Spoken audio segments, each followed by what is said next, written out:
All right, guys, welcome to the channel. I'm your humble host, Taylor Coleman. I'm the CEO, lead writer, director, and producer at Crystal Ignition LLC. We are a small independent film and video production company located in Jacksonville, Florida. And on this channel, we talk filmmaking and gaming. But in this series, On Set Stories, this is where I talk to you guys about myself so that you can get to know me. I've been talking about some of the movies that influenced me, some of the video games, and today we're going to be talking about the TV shows that have directly influenced me and the way that I like to tell stories. Um, so yeah, that's what we're going to be talking about today. Before we get started, I have two things that I want to, to talk about really quick. Um, First things first, Twitch. So we do stream on Twitch typically every Tuesday and Thursday, but I have not been around. So I'm sure a lot of you are probably wondering, like, oh, he's like given up on streaming on Twitch. He's like left. No, I have definitely not given up on the Twitch page. I've just been really, really busy. We've got a lot going on at the studio right now. And I also have a lot of things going on personally. So I have not been able to stream over there. So today I want to let the entire community know that I might not be back over there until the end of November, earliest, probably like early December. That's when I'll have a drastic cut in my schedule as I will finally be getting my bachelor's degree and graduating. So I'm going to have a little bit more free time for a little while.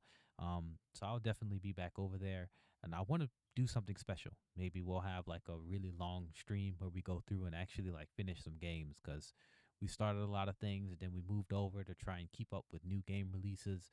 Um, so yeah, that's about the Twitch. Not going to be back there until around December.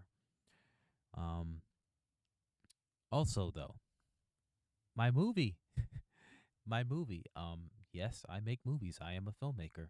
My documentary, Not Just Porn, is screening right now at DMOF, the Direct Monthly Online Film Festival. Special shout out to them. Thank you so much for selecting our film to compete in the first place. I'm bringing this up because as of the time of recording, it is literally Monday night, like crossing into Tuesday. It's really late. Um, there's like 1 day left, basically, like 1 day left. Results are going to be announced November 1st. So by the time you all are seeing this, should be Tuesday, Tuesday morning or something like that.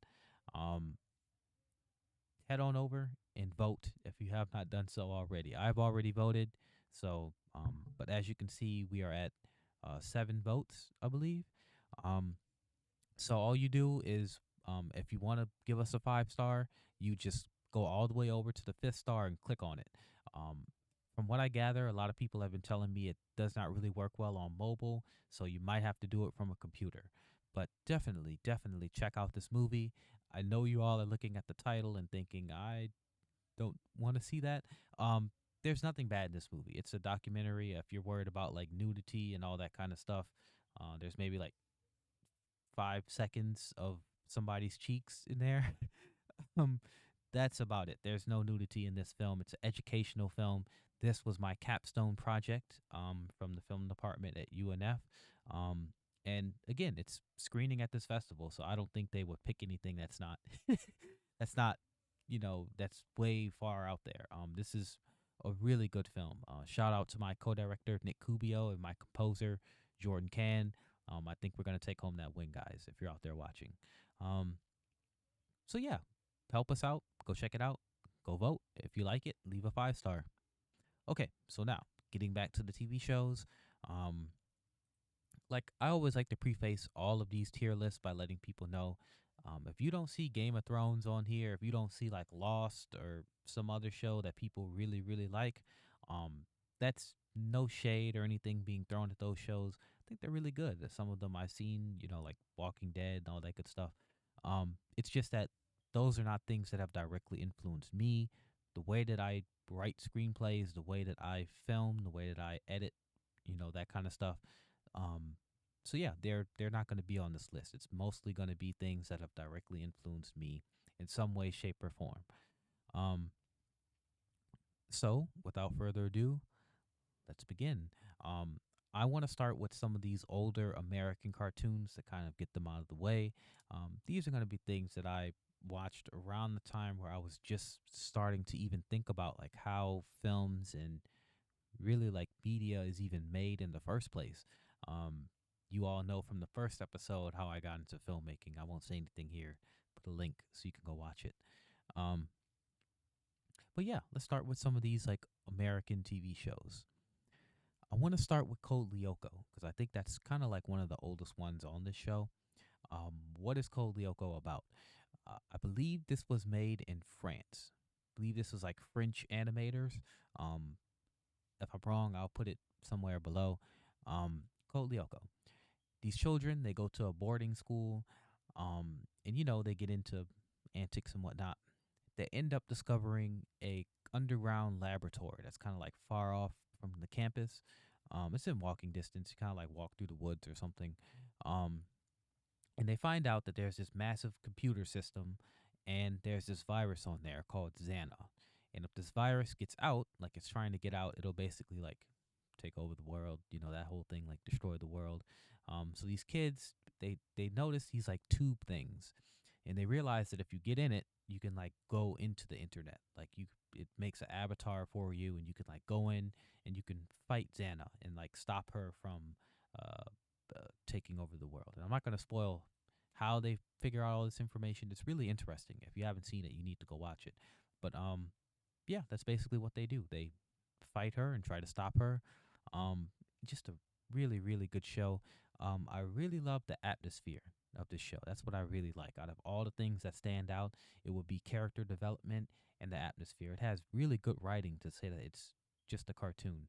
It might have to do with the fact that it wasn't produced in like America, where for whatever reason we like to make shows now that are just full of art jokes and whatnot. um, so yeah, Code Lyoko. Where am I gonna put this? A tier. It's gonna go in A tier. I don't quite think it's a S tier show. And the only reason why I'm going to say that right now is because it's been a while since I've watched it. I'm sure if I was to go back now and critique it from an academic standpoint, it probably has a lot of social commentary that I just did not pick up on at the time.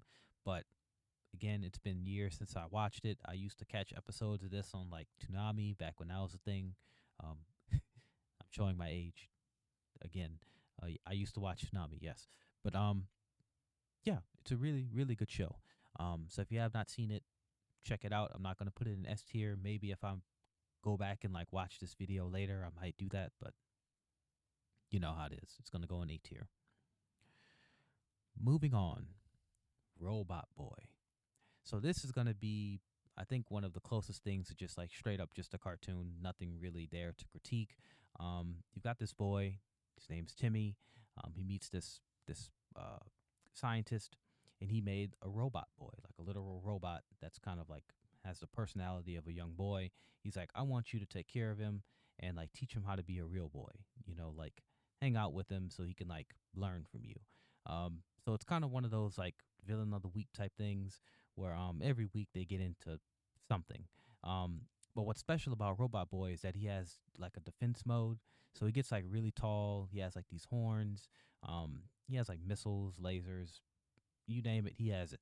And he fights for Timmy. And it's like kind of one of those things where the whole episode they're just goofing off, and then right at the end you get your little fight, which is really cool. Um, so where am I gonna put this? B tier. There's like no social commentary. It's straight up just a cartoon. Um, but I think it's a step above the rest. It definitely stood out to me in my mind. It's one of the earliest shows that I can remember really like getting invested into.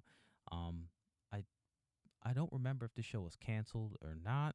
I remember seeing something about the creator kind of wanting to come back and do like another season or something, but either way, it's a really good cartoon. Um, it's a cut above the rest. If you got kids, you can find the show somewhere. Put it on for them. I think they'll enjoy it. It's a really good show. Um, I don't know for adults. I don't know if you'd really want to sit down and look at a cartoon like this, but it really was interesting. Really interesting design.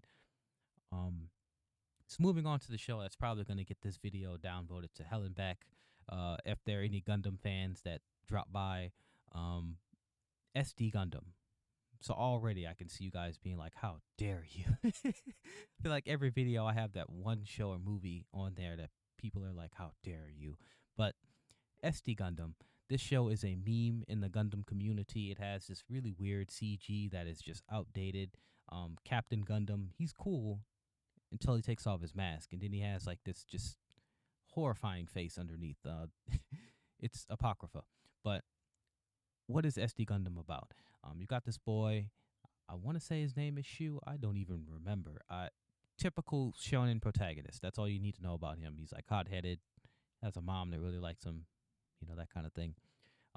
He's in his garage, fooling around, and Captain Gundam, who's basically just a Gundam, comes flying through his roof and crashes. That reminds me of another show I talked about in the last episode. I'm not going to mention here. But he starts tinkering around and he activates him again. Some stuff happens, and basically Captain Gundam and his organization, they realize that this boy can like activate the drive like in his heart or whatever that kind of gives him a power up. So they keep him around, and he kind of goes on adventures with them. And again, it's another one of those like monster of the week type shows where you got the Zaku, they show up like every week getting into something. And Captain Gundam, he's like like a police officer. So he shows up and he stops them, and they come back again the next week and the next week, and it's that whole thing. Why is this on here? It has a really, really good score. Really, really beautiful score. I don't know who the composer was, but it just has a very beautiful score. And some of the designs, again, not for that Captain Gundam without the armor. That's horrifying. But when he puts on the armor, he has this really cool ring that he kind of goes to that floats in the sky that has all this armor. Really cool stuff. Really cool concepts and ideas, and very striking designs that I just really, really love. So that kind of gives it that charm. It's hard to describe. It does have like a charm to it if you can overlook the crappy animation and the fact that it's a Gundam show. Honestly, if it wasn't in Gundam, I think it would be a really interesting show. But, it's a Gundam show. Gundam fans are going to expect a certain level of maturity. And this show is absolutely nowhere near that. So, where am I going to put this? B tier. Put it in B tier. Honestly, it should probably go down in C tier, but for now, I'm gonna put it in B tier. Again, it has that charm to me. Really interesting cartoon. I don't think I could recommend this one to your kids. They probably would be like, "What is this?" They'd be like, "You used to look at this?" So I wouldn't recommend that for them. But it's an interesting show. Moving on, The Secret Saturdays. Now this one is I want to say the story concept. I don't know if the animation itself was done by him, but this is a Man of Action show. So if you know who that is, or the studio Man of Action, they're behind Ben 10. So like Ben 10, Ben 10 Alien Force, Ultimate Alien, these are the same guys. Secret Saturdays is basically this family, and they're really wealthy. They have this like giant hover ship, and they go around looking for artifacts. So they're basically like archaeologists. The dad, he's got like this ancient glove thing that he found somewhere. The mom, she's got like I believe like a fire sword or something that she has, and their son has this like claw thing. And that's kind of like his special powers that he can activate it and like control animals or something like that. Really interesting show. They're always out looking for like different artifacts and whatnot. Um, it's kind of fallen into obscurity. I don't hear anyone talk about it, but really cool aesthetics. It's a very different take. Instead of having like a kid going out fighting bad guys, he's got his whole family there. I really like that. So where am I gonna put this? A tier. I'm not gonna put it in S tier because now that I'm thinking about it as an adult, there is some social commentary there that you can talk about with the fact that they're looking for like ancient artifacts. Like you can make an argument there that that's kind of problematic, desecrating ancient people's burial sites to get artifacts and things. That doesn't sound very nice, but it's a very good show. I'll put it in A tier. It's a really good show. You should watch it. Um, so moving on, and I think we're gonna go. Yeah, let's start there. Let's start with the oldest one, Batman Beyond. There's two Batman shows on this list. Um, I've said this before that Batman is kind of like a problematic character when you really examine him from like an academic perspective. The fact that he's just this rich guy that's mentally ill, beating up criminals. Now you could make the argument that like some of his villains, you know, your average police officer wouldn't be able to deal with that, and like how else is Batman gonna fight them if he doesn't have like money since he doesn't have powers, but aside from those things, a lot of those criticisms I feel like were addressed in this show, Batman Beyond. So, what is Batman Beyond? Well, Bruce Wayne, to his Batman, he's a human. He doesn't have any powers, so he gets old. Um, and he still tries to be Batman, but he has a situation where he's forced to pull a gun on a criminal. Because he's old. He's like having a heart attack in the middle of this fight, and he has to like pull out a gun to like save himself and this lady or whatever he was trying to save. That kind of like broke him, so he stopped being Batman. He did go out and try and send out like some bat robots or something to fight the criminals, but that didn't work. Um, so Gotham falls into more criminal activity, and Batman's not there to stop it. So some stuff happens, and Terry comes along, and Bruce Wayne decides that he's gonna let Terry be the new Batman. He has the Batman Beyond suit, and he has like a little earpiece, so he like talks to him in his ear to like teach him about being Batman. He trains him, all that good stuff, and that's kind of what Batman Beyond is about. It's kind of follows Terry, and it's a bit of a coming of age story. And he's just kind of learning to be the new Batman. Um, where am I gonna put this? S tier. You should have known I was gonna put it in S tier. Um, really good show. Again, I feel like it addresses a lot of those issues that I have with Batman in general. Terry himself is like a juvenile delinquent, if so to speak. He's had his run-ins with the criminal justice system. He doesn't just show up and beat up criminals. His family is depicted as being a working class family, which I think is kind of interesting. Um, so yeah, I think that this is just a really good show when you really watch it and break it down. It's a cut above the rest. It is not just a cartoon. There's a lot of social commentary in pretty much every episode. So definitely S tier. It's gonna have to go there. Now, Batman 2004. This one, I really like it, but again, if we're coming at it from like an academic perspective, I'm gonna have to it kind of falls into some of the same issues with Batman as a character just in general. So what is Batman 2004? Why is this any different from any other Batman show? This one is kind of the beginning of Batman. We kind of see like when he first, kind of like the movies, like when he first like makes his costume and like gets all these gadgets and goes out to fight the criminals. So we get to see like firsthand like his first encounter with like the Joker, his first encounter with Bane. And this show is also interesting because it has a different animation. So like the animation style, it kind of copies like the Jackie Chan mysteries and like a lot of those other like early 2000s cartoons. The Joker himself is like he has this wacky design where like he has no shoes on. He's got like this weird like Jamaican accent. Um, really interesting show. Um, Now why does it stand out to me? I love the camera angles. If there's any show that has influenced my cinematography style and the way that I eventually you guys are going to see. You probably haven't seen it in my documentary. Well, definitely haven't seen it there.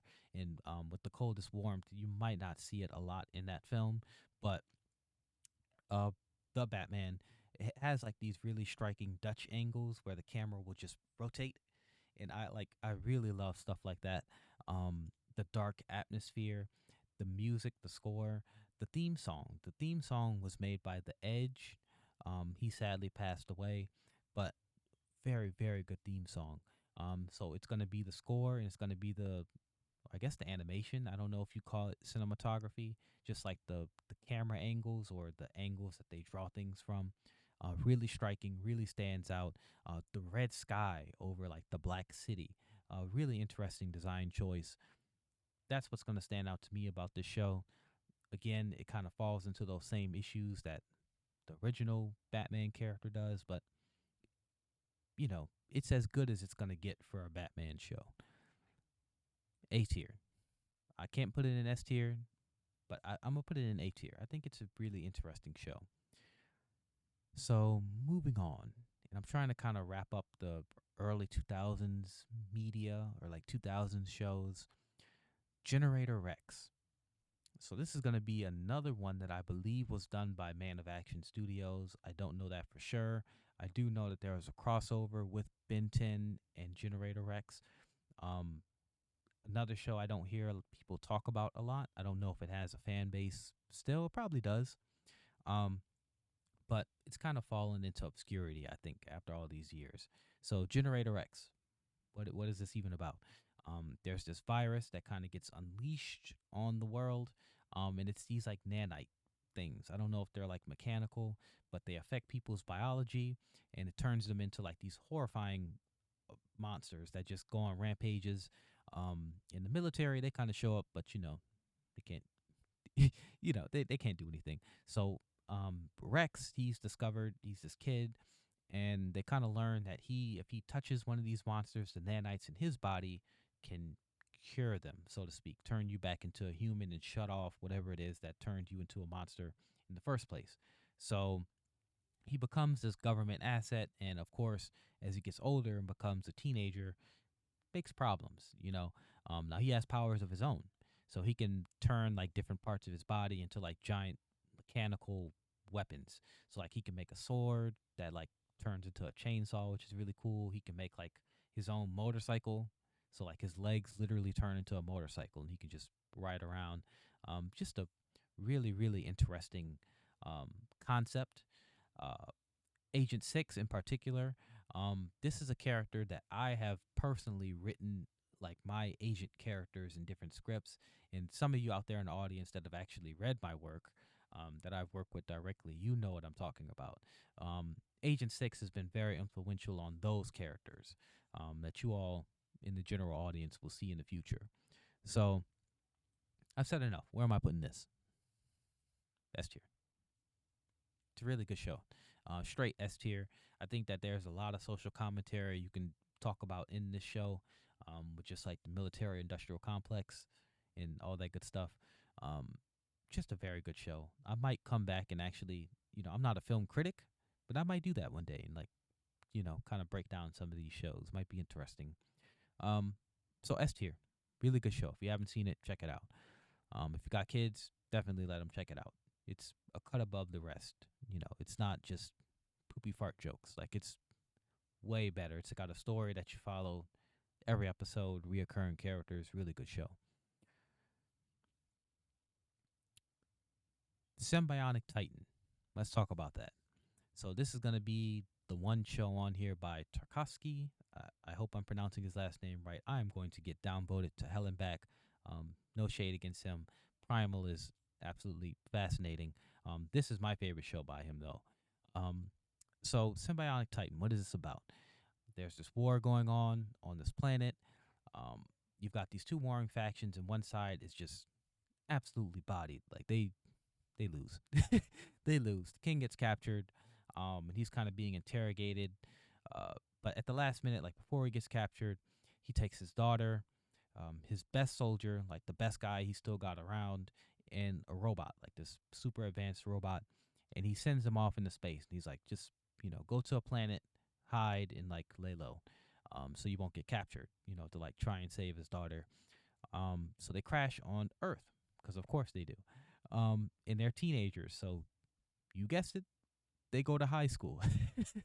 Like the robot kind of poses as a dad. He's like, oh, they use money, okay, and he like makes a bunch of money, buys them a house in this neighborhood, and he's like, yeah, like go to school, lay low, and nobody will know the difference. Like I'll just tell people that I'm your dad and you're my two kids, and that's the way it works. So the bad guys, the other warring faction, they figure out, okay, they're on Earth. Like that's where your daughter's at. We're gonna go there and capture her and end this whole thing. What's special about these two teenagers is that they have watches that turn into robots. And you guys know that I love robots. So when these monsters crash on Earth, they kind of become these vigilante heroes where they show up and they fight the monster, and then they hurry up and run off before anybody kind of figures out, where they're at. I guess like where their house is, so to speak. Um, What's special though about these robots is that, they're fighting a particular hard monster. They can combine together and make the symbiotic titan, which is like this huge titan, kind of like kaiju looking robot that can like take on whatever it is. It's just a really interesting concept. Unfortunately, it got canceled for a specific episode that I'm sure all the fans know, the twerking episode.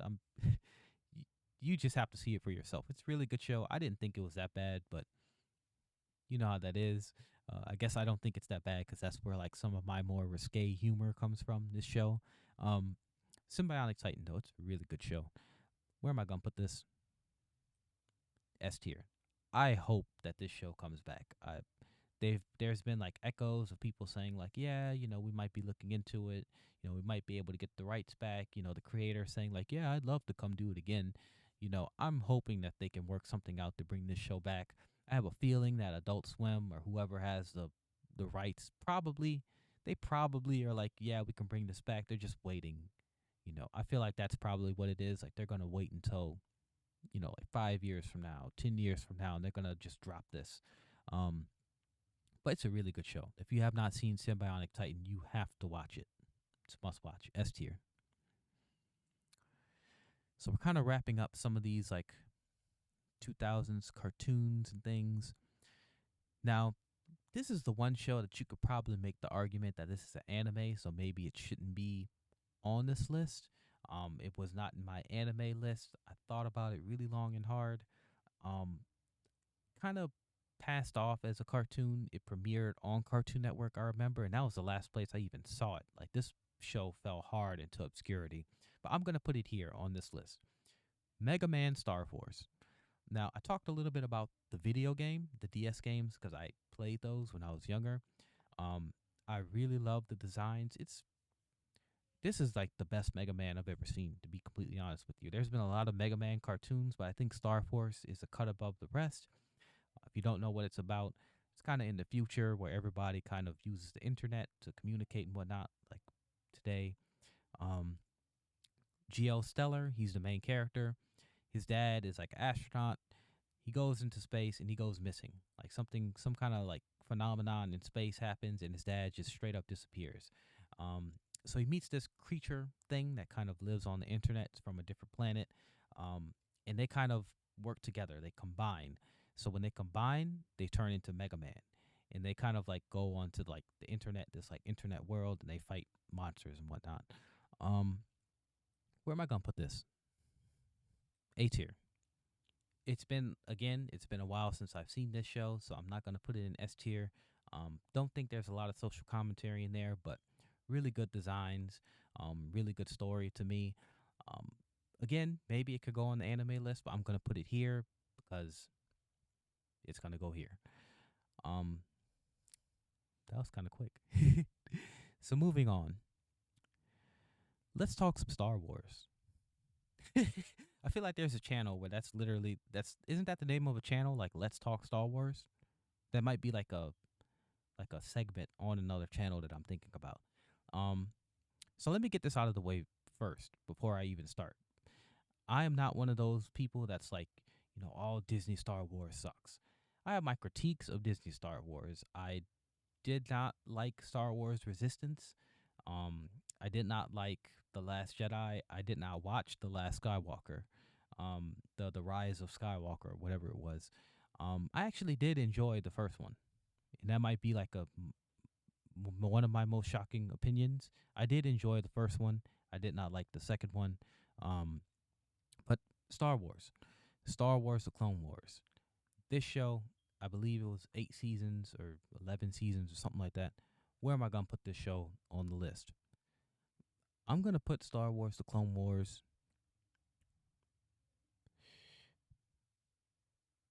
Mm,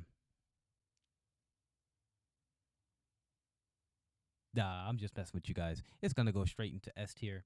Star Wars: The Clone Wars was a really, really good show. I remember like 2007, 2008. This is all like me and my friends at the time would talk about. Always come home and catch an episode of Star Wars: The Clone Wars. Even now as an adult, especially with like, I believe it's like, um, Star Wars Visions, I want to say. Like it's a different show where they kind of go back to the prequels and they show you like way like before like even the movies happened, like what Qui-Gon and like Mace Windu and all those guys were up to. This is just a really good show. As far as social commentary is concerned, this show has a lot to say about the military industrial complex. Um, if any of you guys know about George Lucas, um, it, the original Star Wars was a critique of the Vietnam War. So the rebels were kind of meant to represent the Viet Cong, and the Empire was meant to represent the United States military. So he was letting you know how he felt from the get go. When you really dive into like the politics behind Star Wars, and I believe that the Clone Wars really carries that forward very well. It gets into like the efficacy of using clone troopers that are bred to fight, having children go out to fight in a war, even though they have the Force and like a lightsaber or whatever. That's not really cool. you know, um, really good show. Really, really good show. If you have not seen the Clone Wars, especially like even the last seasons by Disney, they're really well done. They're really good. I was afraid that it was gonna be like kiddified, if that makes any sense. Like kind of like the earlier seasons of Rebels. Um, but it wasn't. It was really well done. So I'm gonna put that in S tier. And I just said it, so obviously it's on the list. Star Wars Rebels. Now, with Rebels being on this list, I'm gonna put the caveat that I don't really like the first season, and I want to say like the second season. It's only until you really start getting into the parts where Ezra is like growing as a Jedi. He's like fooling around with the Sith holocron. When Kanan is kind of dealing with his like blindness and whatnot. When Ahsoka and all those characters come in, that's when the show really picks up. That's when the show really gets good. But that first season, it really did feel like it was just like kiddie, like Star Warsy, like Disney princessy. That's the way I'll put it to you. With that first season, I did not really like it all that much, but the show has really grown as it goes on, and especially once it gets to the end, it becomes really, really good. I'm gonna put this show in, and again, I'm thinking about that first and second season that I just. I'm gonna go ahead on and put it in S tier. I'm gonna go ahead on and put it in S tier. But again, that first and second season, if I had to put them somewhere, they'd probably be like B tier. Um, Side note, it's not on here, but Ahsoka. I actually got a chance to watch it.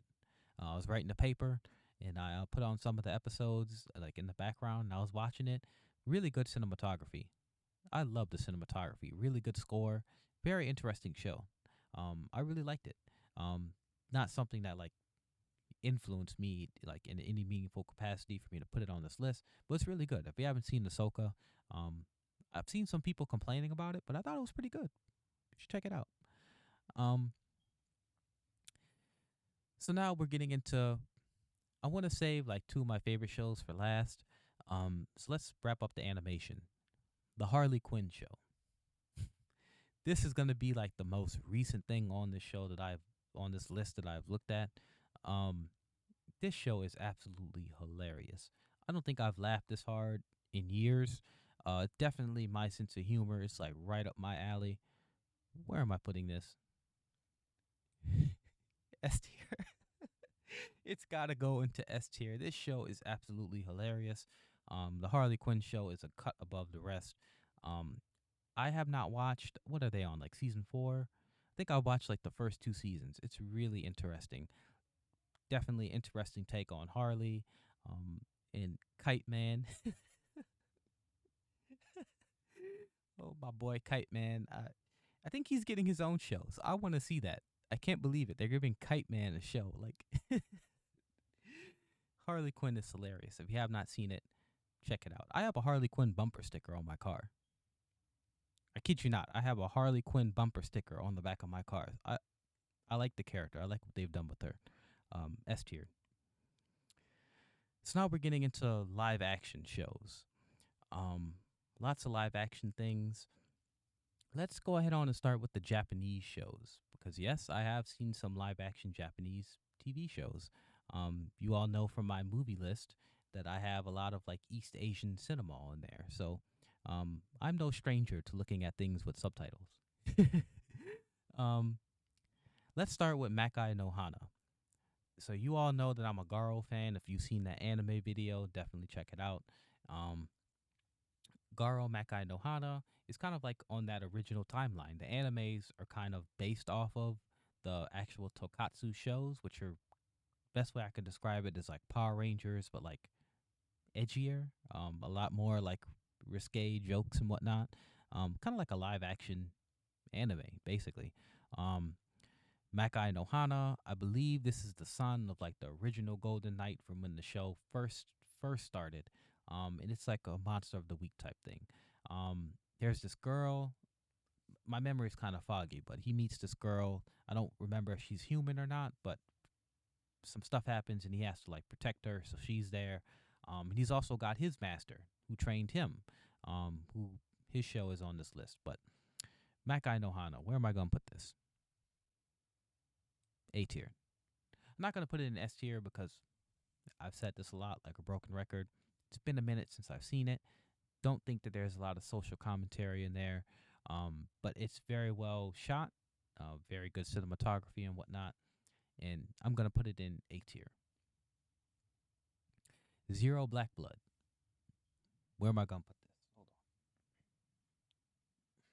There we go. Zero Black Blood. This is kind of, I want to say it's the sequel, or it's like a spinoff of a show that's kind of already like a sequel. This is follows his master. So this is the guy that kind of like trained him. He is the, I want to say Silver Knight or like the Black Knight. I don't remember what they call him. But he's just doing Mackay Knight things. Like his job is to fight the horrors. If you want to see my explanation of what Garo is, go check out the anime video. I have like all three anime shows on there. But it's funny, this show in particular, because there's an American actor that plays the villain. And he speaks Japanese and all of that too. Like I couldn't believe it when I saw him. I was like, hey, that guy doesn't look Japanese.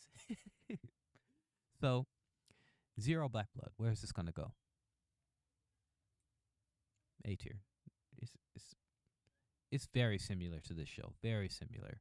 Um, yeah, they're gonna go both in A tier. Now let's move back to some of the older shows. We've got one here that I used to watch so much growing up.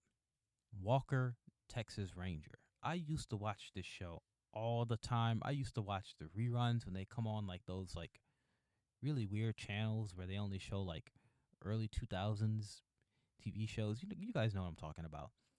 Walker, Texas Ranger. This is like Chuck Norris's famous TV show. If you don't know what that is, he's a Texas Ranger in Texas, and he's a cut above the rest because he like uses karate to beat up the criminals.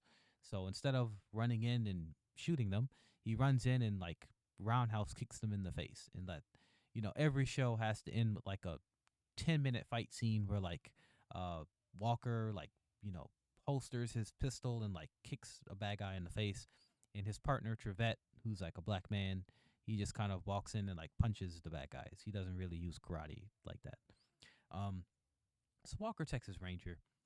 Listen, as I've gotten older and I've gotten more critical of like modern day policing and become aware of like propaganda in the media and whatnot, this show has definitely fallen down a couple of levels. But from a writing perspective, there is a lot of social commentary that you could potentially talk about. Like, for example, with Trevette, his partner, who's a black man, there are episodes that center around him being a black officer and people not really respecting him and him having to like deal with that. Unfortunately, it does end up some of the episodes being like the stereotypical, like, you know, young black male that's like troubled that he has to like help, to teach him how to exist in polite bourgeois, liberal society. But that's neither here nor there. Walker, Texas Ranger, where am I going to put this show? B tier. It's going to have to go in B tier. I think it's really fun. Like, it's definitely something that you can sit back and look at. Like, a lot of these cop shows where you're like, okay, this guy committed this crime. Like, how are they going to catch him? really interesting. And also, cinematography wise, the fights are really well done. To say that it's like just the early 2000s TV show, and they have their fair share of like car chases and whatnot. So I know that this show had to have like a bigger budget than some other shows. It's definitely like a cut above like Law and Order or something to me personally. But again, we're looking at it from an academic perspective, um, like a critical eye. I'm gonna have to put it in B tier. It's kind of fallen off. I don't think this show could be made today. Case in point, they did actually try to bring this show back, but I heard it was terrible. Personally, that could have been because Chuck Norris isn't there, but B tier. Level Up. So you probably are looking at that and you're saying, I have no idea what that is. um, Cartoon Network, at a certain point, they tried to move into live action space because I guess they noticed that Nickelodeon was doing that.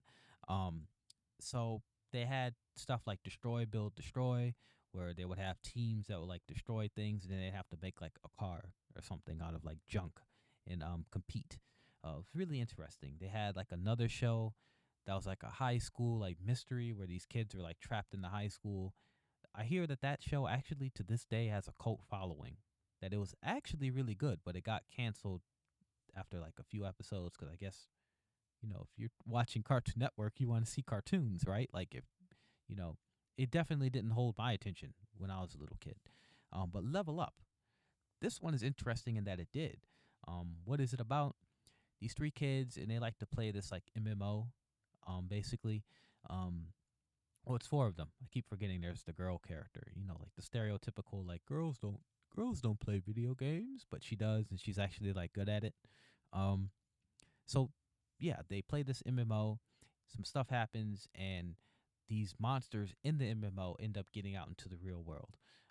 So it's like terrible CG. Doesn't really hold up to this day. I mean, they did the best they could. It's a Cartoon Network show, but these kids they realize that they can like get some weapons from the RPG and like go out and fight them kind of like real life. So you've got the kid that's like the wizard or the mage or whatever. You've got the other guy that's like I guess you could call him the tank. He's got like a baseball bat. And then you've got the smart kid who has like this cannon that can like has different uh fire fire modes that he can use and like shoot different things at the monsters or whatever. Um it was a really interesting show from that standpoint alone. And I put it on here because it really shows kind of what you can do without having a lot. Like the props are kind of, they're just like basic props. The CG is not really that good, but it still holds your attention and it still has some pretty decent writing to say that it was just like just a little throwaway like TV show. And they even made a TV movie, like a direct to TV movie that I thought was done really well. So as a filmmaker, I appreciate stuff like that. Where am I gonna put it? I'm gonna go ahead on and put it in A tier. I thought it was a really interesting show. Um, don't think it could be made today. Don't think it's gonna get a revival anytime soon. I think it's definitely gonna stay right in obscurity. But if you haven't seen it, definitely check it out and give it a watch, or at least the movie. I thought the movie was pretty interesting. So now the oldest show on this list, Malcolm in the Middle. I used to watch this show on Nick at Night when they play like the reruns. Um, Definitely from a social commentary perspective, it's a really good show. You've got this American family, and you've got Malcolm, and his parents are like kind of poor, so you kind of deal with you kind of see how they deal with that. How the mom is like really angry all the time. The dad is like just this kooky, crazy character. It's just a sitcom, really, but it really like aesthetically I love the early 2000s like the spiky hair, like the like edgy intro music. You're not the boss of me, whatever the song is. um Really good show. Where am I gonna put this? uh, Put it in B tier. I'm not really a comedy guy, but like it's gonna go on this list because there is a lot to talk about there. I do believe that there are some even academic papers that I've come across that have talked about Malcolm in the Middle and like the the uh, uh, the economic the economics of like the family and whatnot, and how that was so different for the time when it came out. Um, Definitely B tier. Potentially, you can make the argument A tier, but I'm gonna put it in B tier. All right, which one do I want to do first? This is gonna be difficult. I'll do Knight Rider. Let's get Knight Rider out of the way. So those of you that don't know what Knight Rider is, this was a series in like I believe the 70s or 80s. It's about this guy. He's got a sports car that's like a robot basically, and like they go out and they like fight bad guys and stuff like that. And the car can talk. That's kind of the big thing. They tried to do a revival. This was around the time that Transformers was really big. So I think you can already see why I ended up like really liking the show, even though it's pretty terrible. Um, they straight up really leaned heavily into like the Michael Bay kind of fast camera moves and car movements and like the same kind of aesthetic and color grading. And he's a Mustang this time. I don't particularly remember if like originally he was a Mustang, but here he's a Mustang.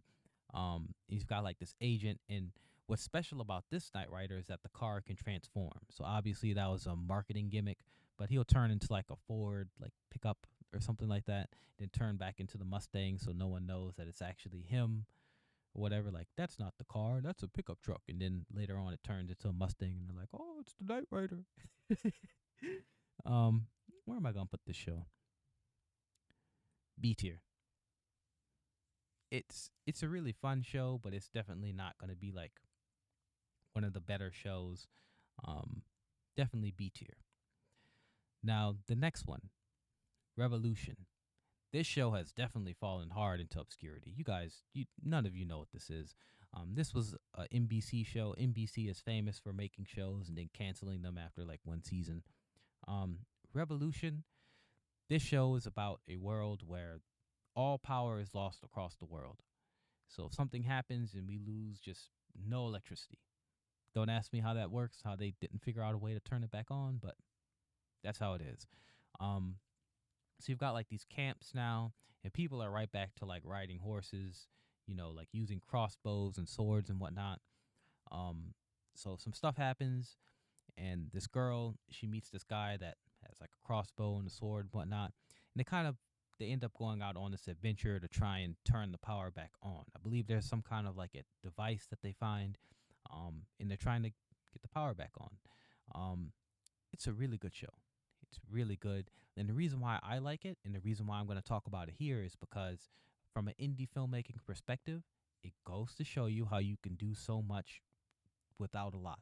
Like a lot of these episodes, the characters, they have like these cool clothes on, these cool designs, but they're not really doing much. They might go to like a abandoned hotel, or they're at like their little base camp or whatever. But really, really good show from that perspective. For those of you out there that are looking to make shows on a budget, definitely check out Revolution. Again, it's a TV show, so they do have their scenes here and there where, like, again, with the horses, or like you see a bunch of extras and whatnot, but really good show. Um, it might be on Netflix. I don't know. Um, Definitely, I think it was like canceled. I don't think they even finished it, but it was really interesting sci-fi as well. I'm gonna put it in B tier. It's gonna go right there with his buddy Knight Rider, right there. Um, so now this last live action TV show, I am biased because I worked on this show. So let that be known. I worked like 3 seasons on NCIS New Orleans. Um, Background stuff that I was doing there, stand in. Um, but it's a really good show. What is NCIS New Orleans? It is NCIS in New Orleans. You might be familiar, a lot of you, with like NCIS Las Vegas, because of the lady that's like the mortician. I know she's like really popular because she has like the whole goth aesthetic and whatnot, so people really like her. Um, but NCIS New Orleans um, takes place in the French Quarter. You've got Pride. He's this detective, um, and he has his team.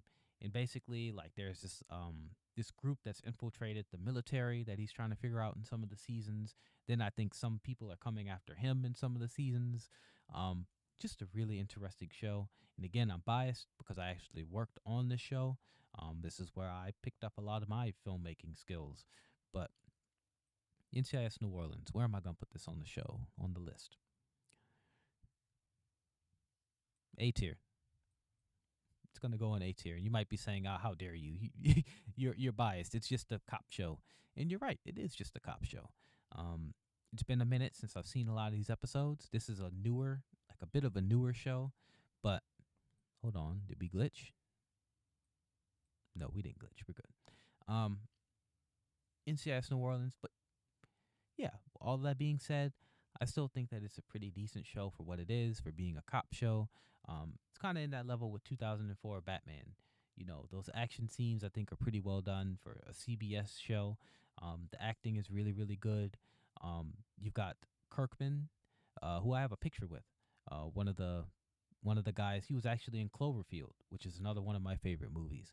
So yeah, I'm biased. I'm just putting it out there. I'm very biased, but I do like NCIS New Orleans. I think it's a really interesting show.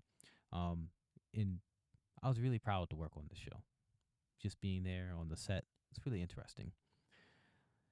So now we have our last two TV shows, Transformer shows, and I saved them for last. I got all the other cartoons out the way.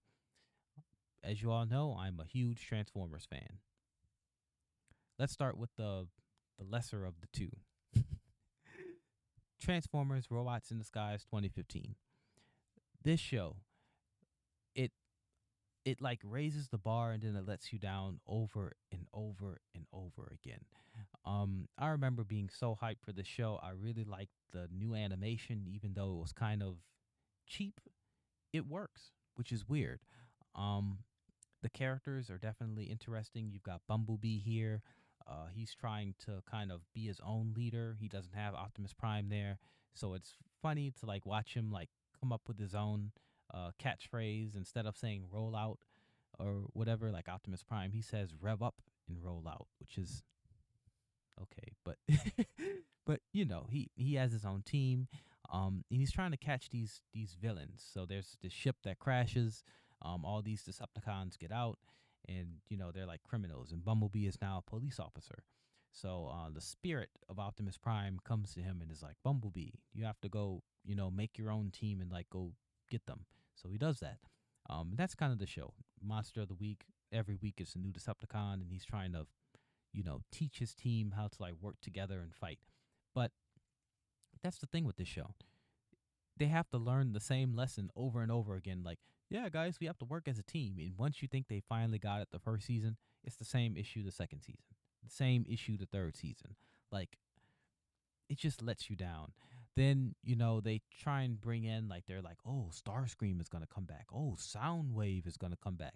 So you're thinking, okay, this is the sequel to Prime. Like, this is going to, like, raise the bar. Like, how is Bumblebee going to deal with Starscream? Like, he's not capable of fighting him. But, they do that, and it ends up being, like, some kiddie, like, cheesy kind of thing. And then they don't really follow up with the characters. It's just like, oh, we defeated Soundwave. Okay. It's funny because I think Soundwave does come back in the third, like the season right before the last one. I do believe that he comes back briefly, but again, they don't really do much. Um, for that reason, I'm gonna have to put this one in B tier. I'm tired of them having to learn the same lesson over and over again. Um, it's just this show could have been much better. And to say that it was a sequel to Prime, it had big shoes to fill, but it just didn't even, in my personal opinion, didn't even get close. But I still do like it. It has heart, and it's a Transformers show, so it's always going to be special to me. Now, Transformers Prime, on the other hand, and I've saved the best for last. If you have not seen Transformers Prime, you need to watch it.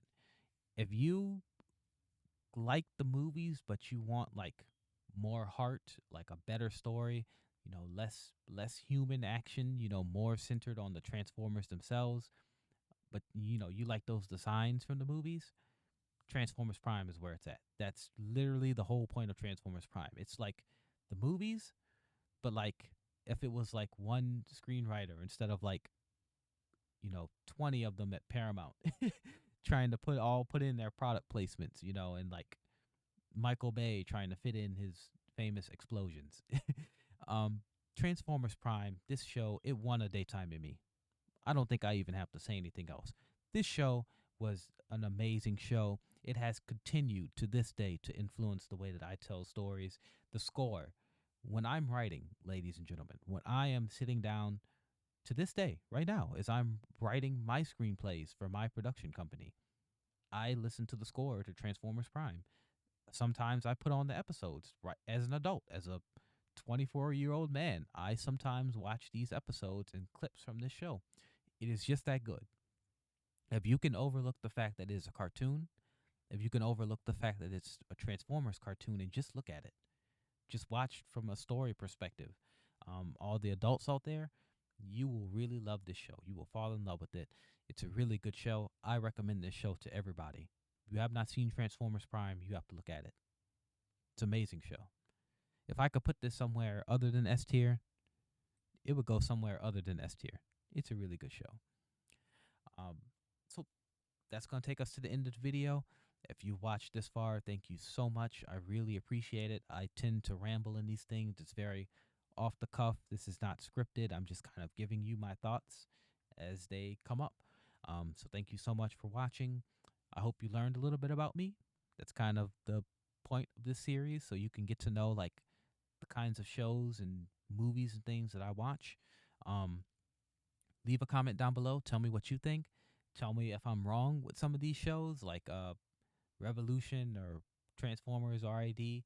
Tell me why you think it should be higher or why you think some of these shows should be lower. If you like the video, like it. If you dislike the video, dislike the video. That's totally up to you guys. Um, and what do you want to see from me next with this series? Leave a comment down below if you want to see me talk about like music or like certain artists or certain actors, directors. Let me know. I will do another tier list video. But that's gonna do it for this episode of Onset Stories. Subscribe. We're sitting at like 36 right now, so definitely help us out if you really like this. Subscribe. Let me know what you want to see. And yeah, have a good day or night wherever you are. I'll see you guys next time. Peace out.